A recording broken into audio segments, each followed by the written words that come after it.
Jai Hind. Welcome to our channel introvert Rudransh. आज आपलं अर्थशास्त्राचं म्हणजेच इकॉनॉमिक्सचं लेक्चर नंबर 2 राहील, जिथे आपण फॅक्टर्स ऑफ प्रोडक्शनबद्दल डिस्कशन करू. तर आता फॅक्टर्स ऑफ प्रोडक्शनचा अर्थ काय होतो? तर उत्पादनाचे घटकांचा अर्थ अर्थ फॅक्टर्स ऑफ प्रोडक्शन असा होतो. म्हणजे फॅक्टर्स ऑफ प्रोडक्शनचा अर्थ सरळ भाषेमध्ये किंवा सरळ मराठीमध्ये हा होतो, की उत्पादनासाठी कोणकोणते घटक लागतील. तर त्याबद्दल आपण आजच्या लेक्चरमध्ये डिस्कशन करू. जसं की आपल्याला माहिती आहे, कोणताही प्रोडक्ट बनवायचा असेल किंवा त्याला प्रोड्यूस करायचं असेल, त्याचं उत्पादन करायचं असेल, तर लँड, लेबर, कॅपिटल आणि त्यासोबतच एक एंटरप्रेन्योर लागतो किंवा उद्योजक लागतो. तर हे 4 जे घटक आहेत, ते आपण एक-एक करून यामध्ये स्टडी करणार आहे, की याचा अर्थ काय होतो आणि काय गरज आहे या घटकांची प्रोडक्शनमध्ये. तर फॅक्टर्स ऑफ प्रोडक्शनला समजण्यासाठी आपल्याला काही गोष्टी आधी समजून घ्याव्या लागतील. जसं की आपण प्रत्येक लेक्चरमध्ये डिस्कस करतो, इकॉनॉमिक्स काय आहे? इकॉनॉमिक्स अभ्यास आहे कोणत्या गोष्टींचा? लिमिटेड रिसोर्सेसचा म्हणजे स्कार्स रिसोर्सेसचा. त्यालाच आपण सीमित संसाधनं बोलतो आणि ते सीमित संसाधनाचा उपयोग किंवा वापर अनलिमिटेड ह्युमन वॉन्ट्स किंवा अनलिमिटेड ह्युमन नीड्स सॅटिस्फाय करण्यासाठी कसा केला जाईल, तेच म्हणजे इकॉनॉमिक्स किंवा अर्थशास्त्र. म्हणजे इकॉनॉमिक्समध्ये जे लिमिटेड रिसोर्सेस आहे किंवा सीमित संसाधन आहे, याचा वापर करून असीमित मानवीय गरजा कशा पूर्ण करता येईल, त्यावर इकॉनॉमिक्स हा सब्जेक्ट भर देतो किंवा एका प्रकारे अर्थशास्त्रामध्ये आपण याचा अभ्यास करतो. तर कोणत्याही गोष्टीचं उत्पादन करण्यासाठी, ते सर्व्हिस असो किंवा गुड्स असो, म्हणजे कुठलीही वस्तू असो किंवा सेवा असो, त्याचं उत्पादन करण्यासाठी म्हणजे त्याला प्रोड्यूस करण्यासाठी काही रिसोर्सेस लागतात. ज्या रिसोर्सेस आपल्याला माहिती आहे की स्कॅर्स आहे किंवा लिमिटेड आहे किंवा एका प्रकारे त्या असीमित आहे. सीमित आहेत.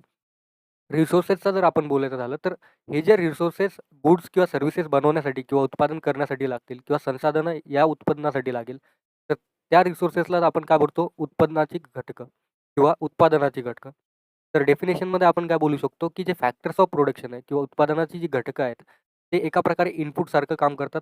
इनपुट आपण इथे रिसोर्सेस बोलू किंवा मग एका प्रकारे अशा गोष्टी बोलू ज्याचा उपयोग आपण उत्पादन करण्यासाठी करू.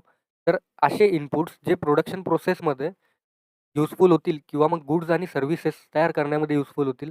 म्हणजेच एका प्रकारे काय, तर वस्तू आणि सेवा निर्मित करण्यासाठी किंवा तयार करण्यासाठी, त्यांचे उत्पादन करण्यासाठी जे सीमित संसाधनाचा वापर आपण करू, त्यालाच आपण फॅक्टर्स ऑफ प्रोडक्शन बोलू. तर हीच संकल्पना आपल्याला आजच्या लेक्चरमध्ये पूर्णपणे समजून घ्यायची आहे. जसं एक एक्झाम्पल या ठिकाणी आहे. जर समजा आपल्याला एक बाईक तयार करायची आहे, म्हणजे आपल्याला बाईक प्रोड्यूस करायची आहे. तर बाईक प्रोड्यूस करण्यासाठी आपल्याला काही उत्पादनाची घटकं लागतील किंवा मग फॅक्टर्स ऑफ प्रोडक्शन लागतील किंवा मीन्स ऑफ प्रोडक्शन लागतील. तर ते कोणते असतील? तर आपल्याला सगळ्यात आधी हे डिसाईड करावं लागेल, की आपल्याला बाईक कोणती बनवायची आहे. तर आपल्याला बाईक जी बनवायची आहे, ती या मांजराकडची बाईक बनवायची आहे. म्हणजे हे जे मांजर आहे, ते आपण सगळे ओळखतो, की याचं नाव काय? त्याचं नाव जॅक आहे. हा एक ऑगी अँड द कॉकरोचेसमधला एक कॅरेक्टर आहे. त्याची एक फेमस बाईक आहे. तर ती बाईक आहे डेव्हिड पुत्र 2000 सीसी. म्हणजेच ही बाईक आपल्याला प्रोड्यूस करायची. या बाईकला जर आपल्याला प्रोड्यूस करायचं असेल, तर आपल्याला काही रिसोर्सेस लागतील किंवा उत्पादनाची घटकं लागतील. तर जी बाईक आपल्याला प्रोड्यूस करायची ते आपण ऑलरेडी डिसाईड केलेलं आहे, की आपल्याला डेव्हिड पुत्र 2000 सीसी बाईक प्रोड्यूस करायची आहे. ज्याचा एका प्रकारे आयडिया या मांजराकडून आला आहे आपल्याला. तर त्यासाठी आपल्याला लँड लागेल किंवा फॅक्टरी सेटअप करण्यासाठी, मॅन्युफॅक्चरिंग प्लांट सेटअप करण्यासाठी आपल्याला लँड लागेल, म्हणजेच जमीन लागेल. त्यासोबत वर्कर लागतील किंवा मजूर लागतील, त्यालाच आपण लेबर बोलू. तर आपल्याला लेबर लागेल. या बाईकच्या प्रोडक्शनसाठी आपल्याला काही मशीन्स लागतील आणि पैसाही लागेल, म्हणजेच मनी लागेल. त्यालाच आपण कॅपिटल बोलू. तर कॅपिटल, लँड, लेबर झालं. त्यानंतर एक उद्योजक असा लागेल, जो सगळ्या गोष्टींना ऑर्गनाइज करेल. म्हणजेच लँड, लेबर आणि कॅपिटलला एका ठिकाणी ऑर्गनाइज करेल. तर तो जो उद्योजक आहे किंवा त्यालाच आपण एंटरप्रेन्योर बोलू. तर एंटरप्रेन्योर जो आहे, तो आपला जॅक आहे. तर आपण इथून काय समजू शकतो, की फॅक्टर्स ऑफ प्रोडक्शन जे आहेत, ते आपल्याला इथून माहिती होतात, की कोणकोणते फॅक्टर्स ऑफ प्रोडक्शन आहे. जसं की लँड, लेबर, कॅपिटल आणि एंटरप्रेन्योर लागतो जर आपल्याला कुठल्याही गोष्टीला प्रोड्यूस करायचं असेल. जे आपण बाईकच्या एक्झाम्पलमध्ये बघितलं. तर या एक्झाम्पलवरून मला नाही वाटत, की तुम्हाला आता समजण्यामध्ये डिफिकल्टी होईल, की फॅक्टर्स ऑफ प्रोडक्शन काय असतात. त्यानंतर आपण हिस्टॉरिकल बॅकग्राऊंडबद्दल जर स्टडी करायला गेलो, की फॅक्टर्स ऑफ प्रोडक्शनची जी संकल्पना आहे, ती कोणी मांडली किंवा कोणत्या लोकांनी या ठिकाणी कार्य केलं. तर हिस्टॉरिकल बॅकग्राऊंडचं जर आपण बोलायचं झालं, तर जसं की आपल्याला माहिती आहे खूप फेमस इकॉनॉमिस्ट आले. ॲडम स्मिथ जे आपण प्रिव्हियस लेक्चरमध्ये बघितले, डेव्हिड रिकार्डो आपण प्रिव्हियस लेक्चरमध्ये बघितले, जे.बी. सेज हे जे 3 इकॉनॉमिस्ट होते, यांनी स्टार्टिंगला एकदम प्रथम चरणामध्ये त्यांच्या रिसर्चच्या हे कन्क्लूड केलं किंवा हे कन्क्लुजन काढलं, की लँड, लेबर आणि कॅपिटल जे आहे, ते फॅक्टर्स ऑफ प्रोडक्शन असतील किंवा उत्पादनाची घटकं असतील.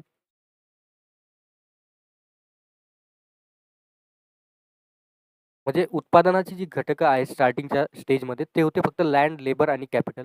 पण लॅटर एजमध्ये काय झालं, अल्फ्रेड मार्शल सारखा एक इकॉनॉमिस्ट आला, ज्याच्याबद्दल आपण प्रिव्हियस लेक्चरमध्ये कंप्लीटली डिस्कस केलंय, की कोणते कामं त्यांनी केले. त्यांनी इकॉनॉमिक्सची एक वेगळी डेफिनेशन दिली. तर झालं असं, की त्यांनी ऑर्गनायझेशन किंवा एंटरप्रेन्योर म्हणजेच उद्योजकाला एक ॲड केलं. तर आपले फायनल फॅक्टर्स ऑफ प्रोडक्शन जे आहेत ते लँड, लेबर आणि कॅपिटल होते स्टार्टिंगला आणि त्यानंतर लँड, लेबर, कॅपिटल आणि एंटरप्रेन्योर झाले. तर म्हणजे लँड, लेबर, कॅपिटल आणि एंटरप्रेन्योर हे 4 फॅक्टर्स ऑफ प्रोडक्शन आपले बनले. म्हणजेच उत्पादनाची घटकं बनली. त्यानंतर आपण बघू, की लँडचा अर्थ काय होतो? म्हणजे लँड किंवा भूमीला आपण काय बोलू?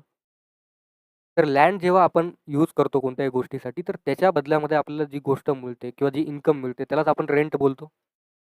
मीनिंग काय होतं लँडचं इकॉनॉमिक्समध्ये किंवा अर्थशास्त्रामध्ये? आपल्या जनरल डेफिनेशनमध्ये लँडचा मीनिंग एक जमिनीचा तुकडा होतो. ज्याच्यावर आपण शेती करतो किंवा बिल्डिंग बिल्ड करतो, मॅन्युफॅक्चरिंग प्लांट सेटअप करतो. पण इकॉनॉमिक्स किंवा अर्थशास्त्राच्या भाषेमध्ये लँड जी आहे, ती एक अशी नॅचरल रिसोर्सेस आहे, जी नेचरद्वारे आपल्याला प्रोव्हाईड करण्यात आलेली आहे. म्हणजे प्रकृतीकडून आपल्याला ही फुकटमध्ये मिळालेली, फ्रीमध्ये मिळालेली आहे. आणि लँडची डेफिनेशन इकॉनॉमिक्समध्ये खूप वास्ट आहे किंवा वाईडर आहे. लँडचा अर्थ सॉईल पण होऊ शकतो, म्हणजे माती. जंगल म्हणजे फॉरेस्ट पण होऊ शकतो. नदी, रिव्हर पण एक लँडमध्येच येईल. ओशन, मिनरल्स, माउंटेन्स म्हणजेच खनिजं जे आहेत किंवा मग आपला महासागर आहे, पर्वत आहेत, वातावरण किंवा क्लायमेट आहे, एअर म्हणजेच हवा, सनलाईट म्हणजे सूर्यप्रकाश, हे सगळं लँडमध्ये येईल. कारण इकॉनॉमिक्समध्ये लँडचा अर्थ फक्त मातीपुरता किंवा जमिनीपुरता मर्यादित नसतो. तर आपण इकॉनॉमिक्सबद्दल बोलायला गेलो, तर इकॉनॉमिक्समध्ये लँड जे आहे किंवा जी जमीन आहे, भूमी आहे, त्याचा अर्थ ऑर्डिनरी मीनिंगपेक्षा खूप जास्त असतो. तर आपल्याला लँडची डेफिनेशन इथे समजली. लँडच्या बदल्यामध्ये जी इन्कम जनरेट होती, त्यालाच आपण रेंट बोलतो किंवा भाडं बोलतो. तर यालाच आपण फर्दर एक्सटेंड करू. कॅरेक्टरिस्टिक्स ऑफ लँडबद्दल आपण जर बोलायला गेलो, तर लँड जसं माहिती आहे, की फ्री गिफ्ट आहे आपल्याला नेचरचा. लँड ह्युमन्सकडून प्रोड्यूस नाही करता येत. आपण जसं मागच्या लेक्चरमध्ये बघितलं होतं, की जर हा जमिनीचा तुकडा असेल, त्याच्यामध्ये ए, बी आणि सी हे मालक असतील या जमिनीचे आणि जर फर्दर सीला डी आणि ई हे 2 मुलं झाले, तर सीला ह्याची जमीन डिव्हाईड करावं लागेल. या दोघांना जर परत एक मुलगा झाला, तर यांना आपल्या जमिनीमध्ये परत हिस्से करावे लागतील. तर जमीन जी आहे ती वाढत नाहीये किंवा हे लोकं ए इकडे ओढेल, ती इकडे या जमिनीच्या तुकड्याला ओढेल आणि ती जमीन एक्सटेंड होईल असं होईल का? तशी गोष्ट होणार नाही. त्यामुळे लँड जी आहे ह्युमन्सकडून प्रोड्यूस नाही होऊ शकत, पण ती फ्री गिफ्ट आहे नेचरकडून आपल्याला.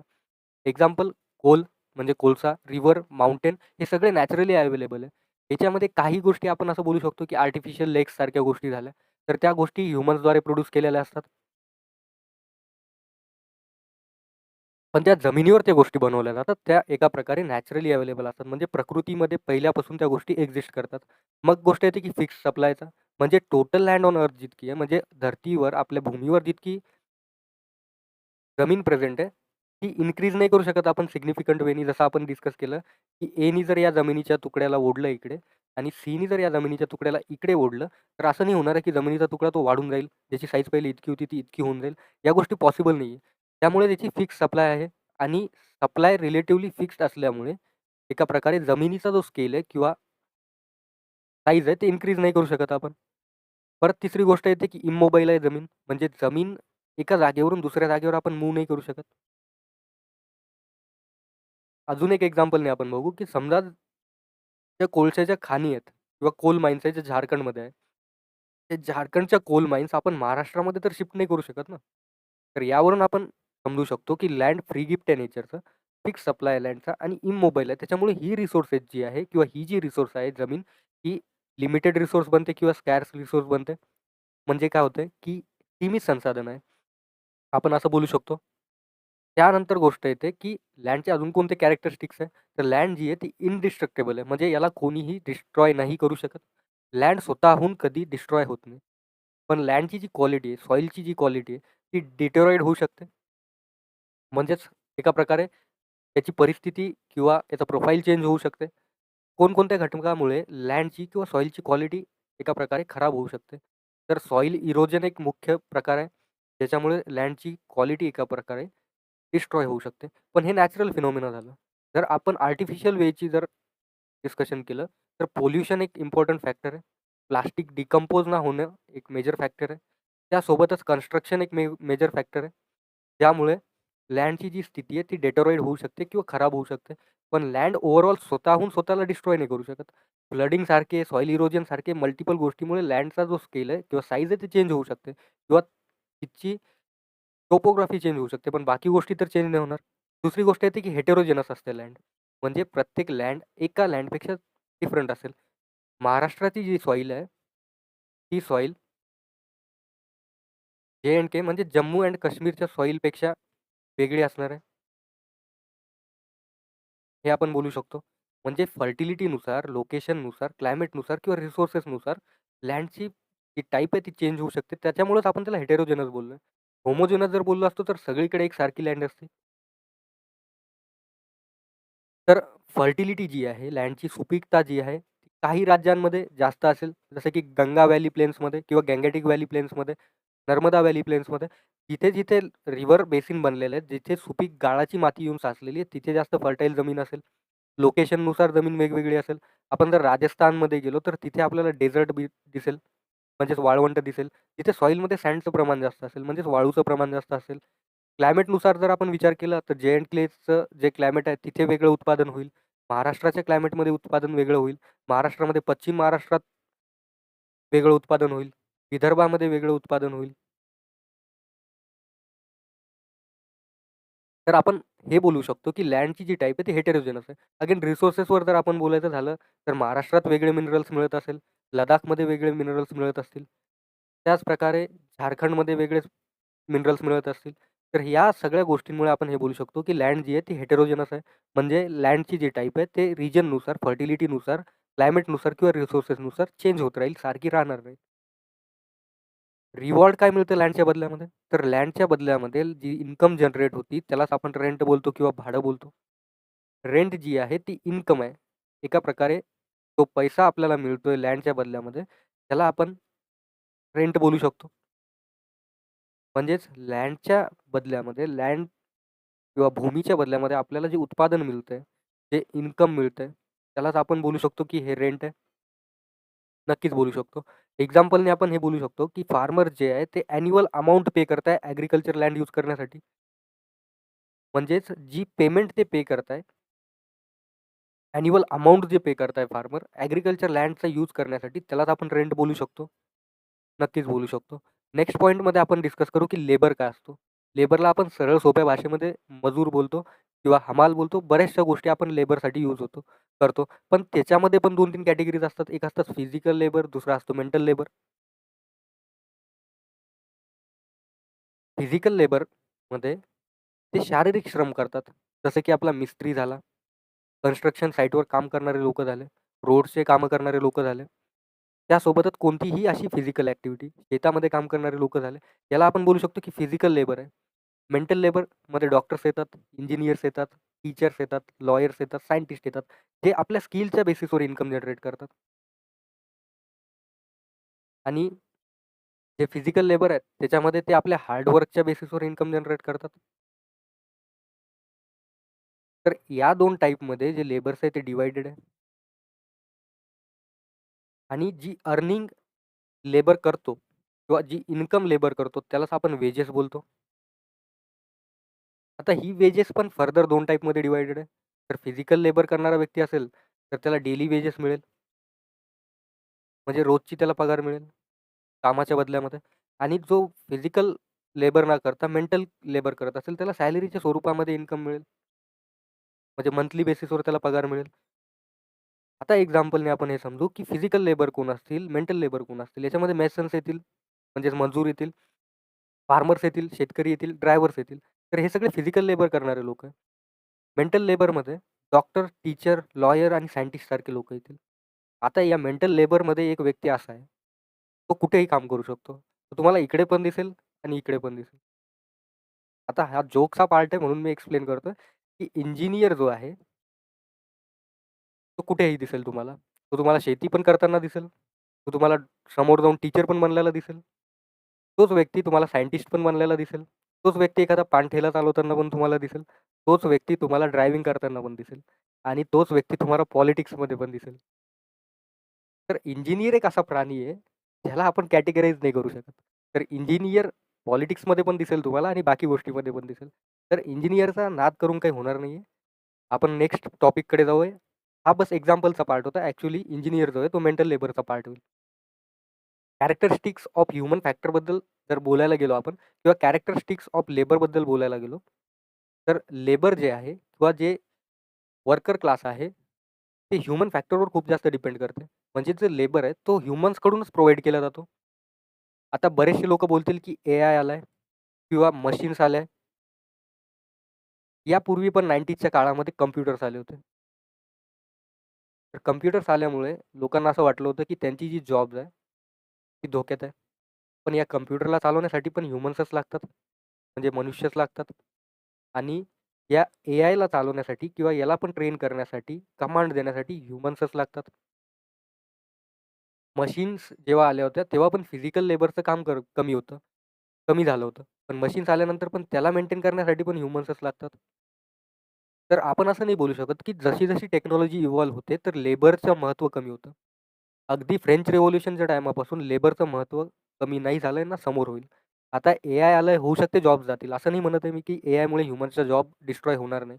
पण जो व्यक्ती अपग्रेड करेल, तो ह्युमन अपग्रेड करेल एआयसोबत कोप अप करेल. तो जर 90चा जरी जन्मला असला किंवा 2000मध्ये जरी जरी त्याचा जन्म झाला असला, तरी पण जो व्यक्ती एआयसोबत स्वतःला अपडेट करेल, त्याला जॉब कधीही मिळेल. तर इथे गोष्ट येते पेरिशेबल लेबरची. समजा हा व्यक्ती आहे आणि हा एक व्यक्ती आहे. हा आहे एम्प्लॉयर जो याला काम देईल आणि हा आहे लेबर किंवा वर्कर ज्याला काम मिळेल. तर या व्यक्तीने जर याला आज काम नाही सांगितलं, तर या व्यक्तीचा आजचा जो पगार आहे तो चालला जाईल. म्हणजे आजचा जो लेबर आहे तो उद्यासाठी युटिलाइज हा व्यक्ती नाही करू शकणार. जेव्हा हा याला पैसे देईल आजच्या कामासाठी, तेव्हाच हा आज काम करेल. हा उद्या नाही बोलू शकत, की तुझं कालची मजुरी बाकी आहे किंवा कालचं लेबर मी तुला दिलं नव्हतं, तर तू आज काम करून घे आणि आज मी तुला पैसे देईन, पण कालच्या दिवसाचे देणार नाही. म्हणजे असं संकल्पना आहे, की आज जर काम केलं तर आज तुम्हाला पैसे मिळेल. आपण बोलतो ना, आजच काम करायचं आणि आजच खाणारे लोकं असतात. म्हणजे आज कमवलं आणि आजच गमावलं. तर त्या टाईपची गोष्ट असते लेबर्समध्ये. त्यालाच आपण पेरिशेबल बोलतो. म्हणजे आजचा रोजगार आजसाठीच असतो.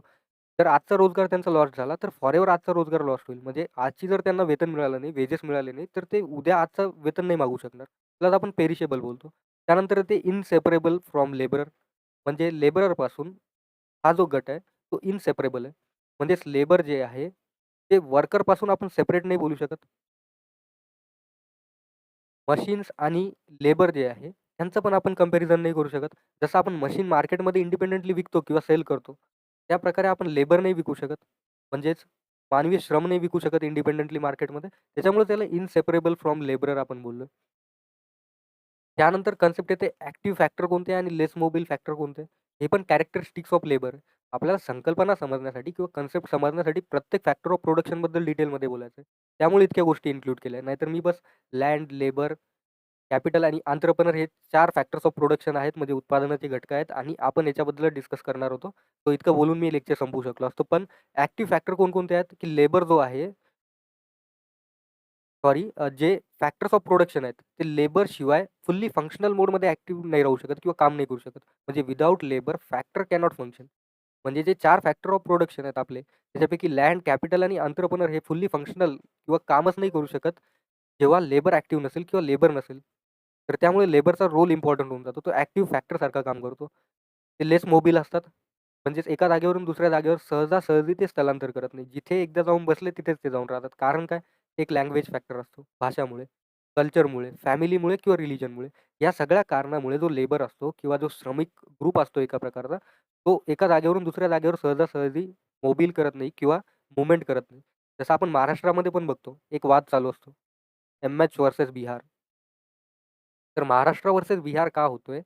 तर आपल्याला माहिती आहे की बिहारी लोकं मैथिली लँग्वेज बोलतात किंवा भोजपुरी लँग्वेज बोलतात. तर भोजपुरी आणि मैथिली लँग्वेज बोलणारे लोकं जेव्हा आपल्या महाराष्ट्रामध्ये येतात, तेव्हा आपण बघतो की यांच्यावर सरासर हल्ले होतात. त्यांना मारलं जातं. या सगळ्या गोष्टी होतात. कल्चर त्यांचं वेगळं असतं. त्यांचं फॅमिली वेगळी असते किंवा त्यांची फॅमिली एका जागेवर लोकेटेड असते. त्यामुळे ते रिलोकेट नाही करत. पण आपण जनरल डिस्कशन करतो की महाराष्ट्र आणि बिहारमध्ये मैथिली किंवा भोजपुरी बोलणारे लोकं येतात. त्यानंतर आपण बोलतो मराठी आणि ते बोलतात भोजपुरी. तर या दोघांमध्ये युद्ध चालू होऊन जाते. कारण मराठी बोलणाऱ्या माणसाला जर हा व्यक्ती येऊन बोलत असेल, की "तू मराठी नको बोलू, तू माझ्यासाठी हिंदी शिक." तर हे चुकीचं. पण जर हा व्यक्ती 15 दिवसापासून महाराष्ट्रामध्ये आलाय आणि हा व्यक्तीचा जन्मच इथे झाला, हा 20 वर्षापासून इथे राहतोय आणि हा 15 दिवसापासून इथे राहतोय. तर हा जेव्हा याला बोलेल त्यावेळेस यांनी समजून घेतलं पाहिजे. पण जर हाच व्यक्ती 25 वर्षापासून महाराष्ट्रातच राहतोय आणि नंतर मग तो व्यक्ती याला बोलतोय, त्याचा जन्म इथे झालाय, की "तू हिंदीमध्ये का बोलत नाही?" तेव्हा वाद निर्माण होतात. तर हा मुद्दा भाषेचा नसून लर्निंग बद्दल जास्त आहे. म्हणजे हा व्यक्ती पण जर इथे येऊन राहत असेल, इथे रोजगार मिळवत असेल, तर याचं पण काम आहे, की काही वर्षानंतर किंवा काही दिवसानंतर त्याला इथची भाषा आली पाहिजे. नाही याला येत, पण याची कमीत कमी मुलांना तरी आली पाहिजे. तर तोच आपला मुद्दा होता. नेक्स्ट पॉइंटमध्ये आपण हे बघू, की रिवॉर्ड काय मिळतो लेबरला. आपण डिस्कस केलं होतं, त्याला वेजेस मिळतात. म्हणजेच त्याला पगार मिळते. हे वेजेस डेली वेजेस पण असू शकतात किंवा फिक्स्ड वेजेस पण असू शकतात. फिक्स्ड वेजेसमध्ये सॅलरी येते. म्हणजेच पगार येतो, मंथली पगार येतो. म्हणजे हे मंथली बेसिसवर त्याला मिळत असेल. आणि नेक्स्ट टॉपिक हा येतो, की त्याला डेली वेजेस मिळतात. म्हणजे त्याला रोजचा पगार मिळतो. म्हणजे आज काम करेल, आजच पैसा मिळेल. तर आज काम नाही केलं तर पैसा नाही मिळणार. त्यालाच आपण पेरिशेबल बोललो. तर वेजेस जे आहे किंवा जी इन्कम मिळते याला लेबरला, लेबरला जी इन्कम मिळते त्यालाच आपण वेजेस बोलतो. त्यालाच आपण वेजेस बोलतो. एक्झाम्पल जर समजायचं झालं तर टीचरला मंथली बेसिसवर सॅलरी मिळते आणि डेली वेजेस वर्कर जसं की कन्स्ट्रक्शन साइटवर काम करणारा व्यक्ती त्याला रोजची दिहाडी मिळते, मजुरी मिळते. त्यालाच आपण बोलतो रिवॉर्ड किंवा income generated by labour in return of work त्याला आपण बोलू शकतो वेजेस. मग येतो गोष्ट कॅपिटलची. तर कॅपिटलच्या बदल्यामध्ये जी इन्कम जनरेट होती त्याला आपण बोलतो इंटरेस्ट. आणि कॅपिटलची डेफिनेशन पण खूप वेगळी आहे इकॉनॉमिक्समध्ये किंवा अर्थशास्त्रामध्ये. कॅपिटल म्हणजे फक्त पैसा किंवा मनी होत नाही. जर आपण इकॉनॉमिक्सच्या अर्थशास्त्राच्या पॉइंट ऑफ व्ह्यूनी बघितलं तर. कॅपिटल रिसोर्स कॅपिटल जे आहे ते जनरली रेफर करते मॅन मेड रिसोर्सेसला, की मनुष्याने ज्या बनवलेले संसाधनं त्याला आपण कॅपिटल बोलू शकतो. म्हणजे जर समजा तुम्ही इन्कम कमवत असला कोणत्या गोष्टीपासून, त्या इन्कममधून तुम्ही एक्सपेंडिचर मायनस केलं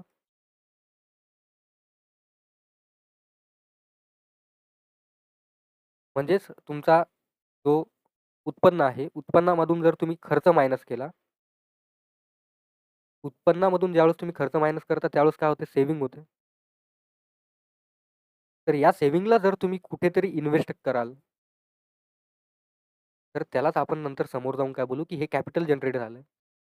कारण त्याच्यामधून तुम्हाला इंटरेस्ट मिळेल. तर कॅपिटलची डेफिनेशन अर्थशास्त्रामध्ये खूप वेगळी आहे. तर मॅन मेड रिसोर्सेसला आपण जनरली कॅपिटल बोलतो किंवा भांडवल बोलतो, जे फर्दर प्रोडक्शनमध्ये किंवा उत्पादनामध्ये यूज होईल. म्हणजेच भांडवल म्हणजे काय? भांडवल मानवनिर्मित संसाधन आहेत, जे पुढे जाऊन उत्पादन करण्यासाठी उपयोगी ठरतील. कॅपिटलबद्दल जर बोलायचं झालं, तर कॅपिटल जसं आपण डिस्कस केलं, फक्त मनी अर्थ नाही होत कॅपिटलचा किंवा पैसा अर्थ नाही होत. मनी कॅपिटल केव्हा बनतो? जेव्हा तो प्रोडक्शनसाठी यूज होईल. म्हणजे मनी जो आहे, जो पैसा आहे, कॅपिटल कधी होईल? जेव्हा तो पैसा यूज होईल उत्पादनासाठी, उत्पादन करण्यासाठी, तेव्हाच त्याला आपण कॅपिटल बोलू किंवा पैसा जो आहे किंवा मनी जो आहे, तर त्याला आपण काय बोलू शकतो? उत्पन्न म्हणजेच इन्कम मायनस एक्सपेंडिचर म्हणजेच खर्च इज इक्वल टू सेव्हिंग. म्हणजेच आपण किती पैसे जमा केले. जेव्हा या सेव्हिंगला आपण पुढे चालून इन्व्हेस्ट करू किंवा गुंतवणूक करू या पैशाची, तेव्हा हा पैसा गुंतवला जाईल मार्केटमध्ये. याच्यावर आपल्याला इंटरेस्ट मिळेल. तर याच इंटरेस्टचा आपण वापर उत्पादन करण्यासाठी जेव्हा करू किंवा प्रोडक्शन करण्यासाठी करू, त्यालाच आपण काय बोलू? कॅपिटल बोलू. किंवा भांडवल बोलू. तर एक्झाम्पल काय असतील भांडवलाचे किंवा कॅपिटलचे? तर मशीन्सला आपण कॅपिटल बोलू शकतो. टूल्सला आपण कॅपिटल बोलू शकतो.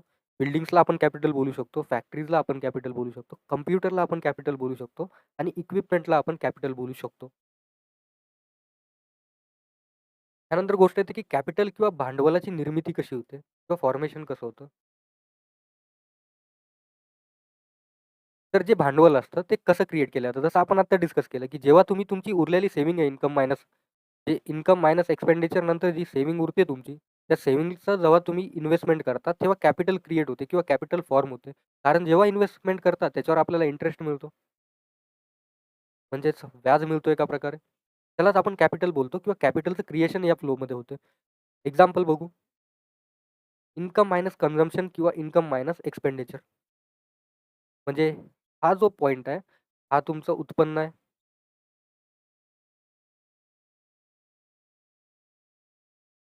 कन्झम्पशन म्हणजे तुमचा खर्च आहे. सेव्हिंग्ज म्हणजे तुमची बचत आहे. जेव्हा आपण ₹100 कमवत आहोत, त्यामधून आपण ₹80 खर्च करतो. तर आपल्याजवळ ₹20 उरतात. जेव्हा या ₹20 तुम्ही इन्व्हेस्ट कराल कोणत्या गोष्टीमध्ये, समोर गुंतवणूक कराल आणि एक मशीन बाय कराल, तेव्हा तुमचं कॅपिटल क्रिएट होईल. कॅपिटललाच आपण भांडवल बोलतो. यामध्येच आपल्याला काय दिसतंय, की कॅपिटल फॉर्मेशन कोणत्या प्रकारे होतंय किंवा कॅपिटलचं क्रिएशन कोणत्या प्रकारे होतंय. तर आपण टाइप्स ऑफ कॅपिटलमध्ये डिस्कस करू, की कोणकोणत्या प्रकारचे भांडवल एक्झिस्ट करतात किंवा मार्केटमध्ये आहेत. तर सगळ्यात पहिलं जे कॅपिटल येतं त्याला आपण फिक्स्ड कॅपिटल बोलतो. म्हणजे अशा वस्तू ज्या परत-परत यूज होणार आहे, रिपीटेडली यूज होणार आहे. त्यामध्ये मशीन्स येतात, बिल्डिंग्स येतात आणि इक्विपमेंट्स येतात. यासारख्या अशा गोष्टी आहेत, जे परत-परत भांडवल म्हणून आपण उपयोग करतो. त्याला आपण फिक्स्ड कॅपिटल बोलू. फिजिकल कॅपिटल पण एक्झिस्ट करते, जसं की मशीन किंवा इक्विपमेंट. त्यानंतर येते सोशल कॅपिटल, ज्याच्यामध्ये इन्फ्रास्ट्रक्चर येईल. म्हणजे रोड, रेल्वेज, पोर्ट किंवा बस स्टँड यासारख्या गोष्टी येतात इन्फ्रास्ट्रक्चरमध्ये. तर इन्फ्रास्ट्रक्चरमध्ये सोशल कॅपिटल येईल. ज्यावेळेस आपण वर्किंग कॅपिटलबद्दल बोलतो, तर असे कॅपिटल किंवा असं भांडवल जे प्रोडक्शनमध्ये किंवा उत्पादनामध्ये उपयोगी ठरेल, त्याला आपण वर्किंग कॅपिटल बोलतो. जसं की रॉ मटेरियल, समजा कॉटन आहे, फ्यूल आहे, जसं की पेट्रोल, इलेक्ट्रिसिटी आहे. तर या सगळ्या गोष्टींना आपण वर्किंग कॅपिटल बोलतो. त्यानंतर येते ह्युमन कॅपिटल. ते स्किल्स आणि एज्युकेशनवर डिपेंडंट असते. जसं की एका इंजिनिअरचं नॉलेज. पण एक रिॲलिटी ही पण आहे, जी मला डिस्कस करायची होती याच पॉइंटमध्ये. जो व्यक्ती सुशिक्षित आहे आणि ज्याच्याकडे कला आहे, स्किल्स आहेत. त्या व्यक्तीकडे स्किल्स आणि एज्युकेशन दोन्ही पण आहे. स्किल्स अँड एज्युकेशन ज्या व्यक्तीकडे आहे, तो व्यक्ती कुठपर्यंत पोहोचतो माहिती आहे का? तो व्यक्ती पोहोचतो इंटरव्ह्यूपर्यंत. तो व्यक्ती फक्त इंटरव्ह्यूपर्यंत पोहोचू शकतो. कारण त्याच्याकडे काय क्षमता आहे, एलिजिबल आहे तो, एज्युकेटेड आहे आणि त्याच्यामध्ये स्किल्स पण आहे. पण तो पोहोचणार कुठपर्यंत? इंटरव्ह्यूपर्यंत. पण ज्या व्यक्तीकडे रेफरन्स आहे किंवा ज्यांनी लग्गा लावलेला आहे, तो व्यक्ती पोहोचतो जॉबपर्यंत. मी ही गोष्ट गव्हर्नमेंट जॉबची नाही करत आहे. आता मध्यंतरी तिथे पण पेपर लीक झाले होते. तर आपण तिथे पण ही गोष्ट बोलू शकतो. पण जनरल डिस्कशन मी करतोय कॉर्पोरेटबद्दल. की कॉर्पोरेट कल्चर असं असतं, की जिथे एका व्यक्तीकडे स्किल्स आणि एलिजिबिलिटी किंवा स्किल्स आणि एज्युकेशन सुद्धा आहे. पण तो फक्त पोहोचतोय इंटरव्ह्यूपर्यंत. कारण जे एच-आर असतात ना, ह्युमन रिसोर्सेस वाले लोकं असतात. त्यांचं मेन मत काय असतं किंवा त्यांचं मेन म्हणणं काय असतं, की आम्हाला फक्त रिसोर्सेस पाहिजे. रिसोर्स पाहिजे म्हणजे संसाधन पाहिजे. आम्हाला ह्युमनशी काही घेणं-देणं नाहीये. आम्ही फक्त रिसोर्सेसचा फुल्ली वापर कसा करता येईल त्याबद्दल बोलू. ह्युमन राइट्स किंवा ह्युमन नीड्स किंवा ह्युमन गरजा या सगळ्या गोष्टी एच-आर विसरलेला आहे आजचा. तर त्याला गरज आहे, की या रेफरन्सेसला लाथ मारणे आणि इथे भर देणे. कारण जी संघटना, जी ऑर्गनायझेशन स्किल्स आणि एज्युकेशनला महत्त्व देते, ते कधीही टॉपवर असते आणि जी संघटना फक्त स्किल्स आणि एज्युकेशन सोडून रेफरन्सला महत्त्व देते, पॉलिटिकल कनेक्शनला महत्त्व देते किंवा कोणत्या कास्ट, रिलिजनला महत्त्व देते, तिथे फक्त कचरा होऊन जातो. बऱ्याचशा कंपनीज आहेत ज्याचे आपण एक्झाम्पल घेऊ शकतो, पण मी इथे ते बोलणार नाही. तर हे होते आपले टाइप्स ऑफ कॅपिटल म्हणजे भांडवलाचे प्रकार. त्यानंतर येते की रिवॉर्ड काय मिळते? बाबा ही इतकी मेहनत करताय, तर त्याच्या बदल्यामध्ये यांना काय मिळते? जे कॅपिटल आहे, जे भांडवल आहे, इन्व्हेस्ट केल्यानंतर आपल्याला काय मिळते? तर कॅपिटल किंवा भांडवल जेव्हा आपण त्याच्यामधून एक इन्कम कमवतो, म्हणजेच याच्यामधून इन्कम काय? पैसाच येईल. पैसा जेव्हा कमवतो, तर पैशाला आपण काय बोलतो? इंटरेस्ट. म्हणजे कॅपिटलमधून जनरेटेड इन्कमला आपण इंटरेस्ट बोलतो. तर कॅपिटलमधून आपल्याला काय मिळत आहे? आपल्याला इंटरेस्ट मिळतोय, म्हणजेच व्याज मिळतोय. त्यालाच आपण बोलू शकतो, की reward of capital is interest किंवा income generated by capital is interest. त्यानंतर येते एंटरप्रेन्योरशिप म्हणजेच उद्योजक. त्याचा अर्थ काय होतो? एंटरप्रेन्योर असा व्यक्ती आहे, तो लँड, लेबर आणि कॅपिटल या सगळ्यांना कंबाईन करतो, एकत्र करतो. या सगळ्यांना जेव्हा तो एकत्र करतो, त्याच्यासोबतच काय तो करतो, रिस्क घेतो. ज्या व्यक्तीमध्ये रिस्क घेण्याची हिंमत आहे आणि या सगळ्या रिसोर्सेसला मॅनेज करण्याचं, फॅक्टर्स ऑफ प्रोडक्शनला मॅनेज करण्याचं एका प्रकारे स्किल आहे, त्यालाच आपण काय बोलतो, एंटरप्रेन्योर म्हणजेच उद्योजक. तो सगळ्या फॅक्टर्स ऑफ प्रोडक्शनला कंबाईन करेल आणि सोबतच रिस्क बेअर करेल, म्हणजे रिस्क घेईल. डेफिनेशन काय होते, की एंटरप्रेन्योर जो आहे, जो उद्योजक आहे, तो असा एक व्यक्ती असतो, जो प्रोडक्शनला ऑर्गनाइज करतो. म्हणजे उत्पादनाला ऑर्गनाइज करतो, डिसिजन घेतो, रिस्क बेअर करतो, इनोव्हेशन एका प्रकारे इंट्रोड्यूस करतो कोणत्या पण ऑर्गनायझेशनमध्ये, प्रॉफिट अर्न करतो. तर एंटरप्रेन्योरच्या इन्कमच्या बदल्यामध्ये किंवा वर्कच्या बदल्यामध्ये त्याला जे रिवॉर्ड मिळते, त्यालाच आपण काय बोलतो, प्रॉफिट. म्हणजे एंटरप्रेन्योर किंवा उद्योजक जो आहे, तो फक्त प्रॉफिटसाठी काम करतो. त्यासाठी या सगळ्या गोष्टी त्याला कराव्या लागतील. तर एंटरप्रेन्योरशिप किंवा एंटरप्रेन्योर उद्योजकला जो रिवॉर्ड मिळेल, तोच राहील त्याचा प्रॉफिट किंवा नफा. तर याबद्दल आपण डिस्कशन केलं. आता तो व्यक्ती काय-काय करतोय, तो डिसिजन पण घेतोय. इम्पोर्टंट डिसिजन तो घेतोय, रिस्क तो घेतोय आणि इनोव्हेशन इंट्रोड्यूस करतोय.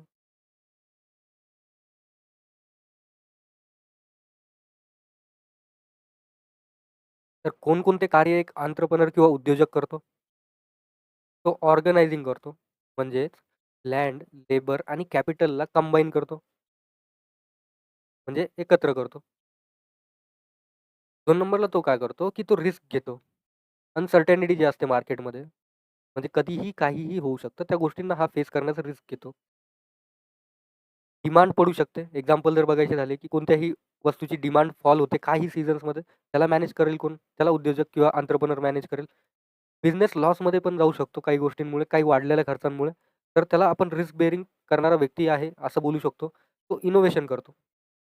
तो नवीन प्रॉडक्ट इंट्रोड्यूस करतो मार्केटमध्ये, नवीन मेथड इंट्रोड्यूस करतो आणि नवीन टेक्नॉलॉजी इंट्रोड्यूस करतो. तर इनोव्हेशन कोणत्या ऑर्गनायझेशनमध्ये जास्त होतं हा पण प्रश्न आपल्याला येईल, की जर समजा एखादा व्यक्ती इनोव्हेशन करतोय किंवा त्याची कंपनी खूप चांगली कंपनी आहे, तो खूप रेप्युटेड पर्सन आहे, त्याला खूप जास्त सन्मान आहे समाजामध्ये. पण त्याच्या कंपनीमध्ये जेव्हा असे काही असामाजिक तत्व येतात, जे आपण मागच्या एक्झाम्पलमध्ये बघितले, की काही असे लोकं असतात ज्यांना आपल्या साइडचे लोकं पाहिजे असतात किंवा रेफरन्सवाले लोकं पाहिजे असतात. तर हे जे रेफरन्सवाले लोकं आहेत, हे काय करतात, त्या ऑर्गनायझेशनला डिस्ट्रॉय करतात. त्याचा बेसच डिस्ट्रॉय करून टाकतात. कारण ना यांच्यामध्ये स्किल्स आहे, ना हे एज्युकेटेड आहे. बस यांच्याकडे एक कला चांगली आहे, की यांची जीभ खूप चांगली आहे, हे चालवू शकतात. आता तुम्ही बाकी गोष्ट समजून घ्या. पण इनोव्हेशन जर पाहिजे असेल कुठल्याही ऑर्गनायझेशनमध्ये, तर रेफरन्सला आपल्याला साइडलाईन करावं लागेल. आपल्याला स्किल्स आणि एज्युकेशनला प्रायोरिटी द्यावं लागेल. तर तो आपला मुद्दा नाहीये. आपला मुद्दा हा आहे, की डिसिजन मेकिंग तो व्यक्ती करेल, म्हणजे एंटरप्रेन्योर किंवा उद्योजक करेल. तो डिसाईड करेल.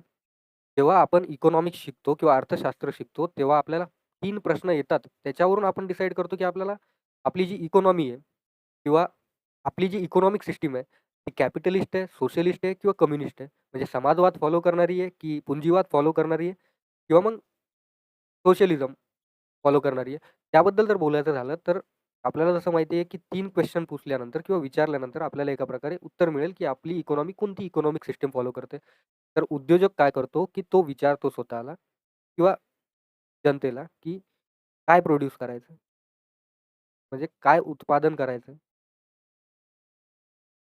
दुसरा प्रश्न हा येतो, की किती उत्पादन कसं उत्पादन करायचं?